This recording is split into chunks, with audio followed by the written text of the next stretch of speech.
default calculates the distance based on average linkage. So if I take average here, you can change it to complete or single, or there are different types of methods you can use. Just question mark it. You can always question mark hclust. We'll get here. So help is provided. So when we are saying method, so you can see there are different methods. There is what D2, single, complete, average. So these are all different types of method you can use for your distance, calculating your distance. When I am saying average, so here average means it will calculate the distance of each point in each group. Now use this function in hclust. So hclust within the bracket the scaled dataset and method equal to average within the inverted commas. Now let's check this method and plot it. So for plotting, I am saying hang equal to -1. So what will happen is all the values, they will be in one line.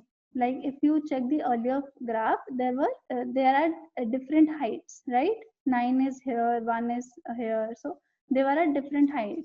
If I say hang equal to -1, so they will be at one level. And CEX, it will give you the font size of the values present in the graph. So it is 0.8, and main, it is the title of the graph. Inside plot, give the function name first, the variable containing your hierarchical clustering function, and then the different parameters.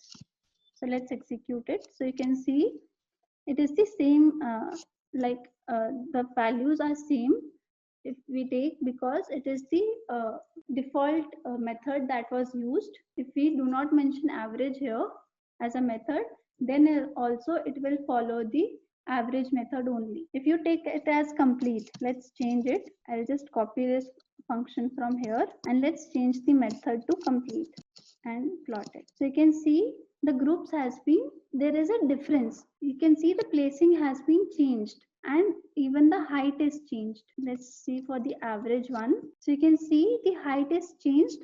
Earlier height is in the form of proportions here because it is in the form of averages. Now if I take it as complete, y-axis values are also changed. So let's make it average itself. Now we want to cut the clusters out of this graph. For that, the function we are using here is rect.hclust. So it will cut the clusters in a rectangular form. So there are two ways you can cut the graph, or you can say you can make the clusters. So you can use K form or H form. So K is the number of clusters and H, it is the height, okay, based upon the height. So height here, it means it follows the level at which your distances are calculated. So if I say I want two clusters to be created, and border here means the color of the border. So the color of border, it will take from 2 to 4. So it is the default numbers that are given to the colors. Like if I just select this, run this command, so you can see there are two clusters that have been created. So in first cluster, the border is green, and the second color, the second cluster is in red color. So in first cluster there are 9 values, and in second cluster there is only 1 value, as we have already discussed. So if I say make it 3, I want 3 clusters, so the height will be changed. Let me show you again. If I say I want 3 clusters, so you see the height is changed here. It has moved a little below and it has cut where we can create 3 clusters. So now in first cluster there is only 1 value, second cluster there is 2 values, and remaining all the values, they have been allotted to third cluster.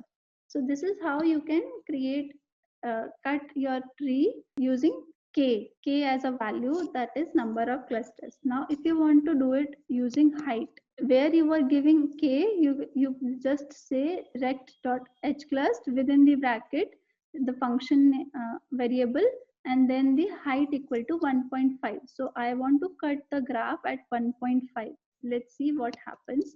So it is the distance. So here we have got 1, 2, 3, 4, 5 clusters. So this is how you can cut your tree using using rect.hclust command, and AB line will draw a line to show you the height. Like if you want what is the mean of this tree, like that, so you can just give a line there. So I want at distance or height equal to 3, just give a line there. So this is how you can create a line at your graph. So this is one cut. So this is how you can create k-means clustering, hierarchical clustering, and do the scaling of your data set.